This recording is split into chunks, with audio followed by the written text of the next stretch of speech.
আসসালামু আলাইকুম ভিউয়ার্স, আজকের ভিডিওতে আমরা দেখব কিভাবে কোড ব্লকসে আমরা সি প্রোগ্রাম রান করতে পারি, অর্থাৎ একটি সি প্রোগ্রাম সেট আপ করতে পারি। সিম্পলি আমাদের কোড ব্লকস ওপেন করে নেব।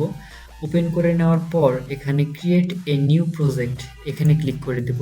এখানে ক্লিক করার পর কনসোল অ্যাপ্লিকেশন, ভিউয়ার্স দেখে নিন এই অপশনটি, সিম্পলি এটা ক্লিক করে দিয়ে গোতে চলে যাব। দেন এখানে দুইটি অপশন আসবে আমাদের সামনে, C and C plus plus. তো আমরা সি সিলেক্ট করে দেবো, তারপরে নেক্সট করে দেবো। নেক্সট করে দেওয়ার পর এখানে আমাদের প্রজেক্ট টাইটেলটি আমরা দিয়ে দিব। নিচে দেখা যাচ্ছে যে কোথায় প্রজেক্ট আমাদের জমা হবে, অর্থাৎ কোথায় এই ফাইলটি থাকবে, দেন এক্সটেনশন, দেন আরও এখানে রেজাল্টিং ফাইল নেম, এগুলো লাগবে না। প্রজেক্ট টাইটেল দিয়ে নেক্সট করে দেব।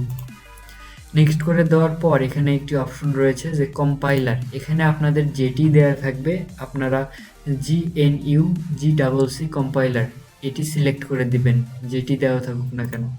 এটি দেওয়ার পর এখানে ফিনিশে ক্লিক করে দিবেন। তো ফিনিশে ক্লিক করার পর এরকম একটি ইন্টারফেস আপনারা দেখতে পাচ্ছেন। এখানে বলতে পারেন যে এখানে কোড কোথায়। যদি আমরা সোর্সে ডাবল ক্লিক করি, main.c একটি অপশন আসবে।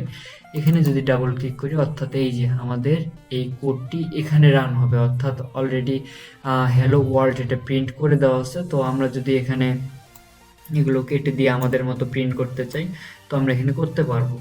যেমন এই থার্ড ব্র্যাকেটের এই ভিতরে এখন আপনারা কোড রান করতে পারবেন। তো এইভাবে আর কি ধীরে ধীরে কোড বড় হবে বা এখানে আপনারা দেখতে পারবেন। তো এই ছিল আজকের ভিডিওটি ভালো লাগলে অবশ্যই লাইক করবেন, শেয়ার করবেন এবং সাবস্ক্রাইব করে টেক পিরামিডের পাশে থাকবেন। ধন্যবাদ।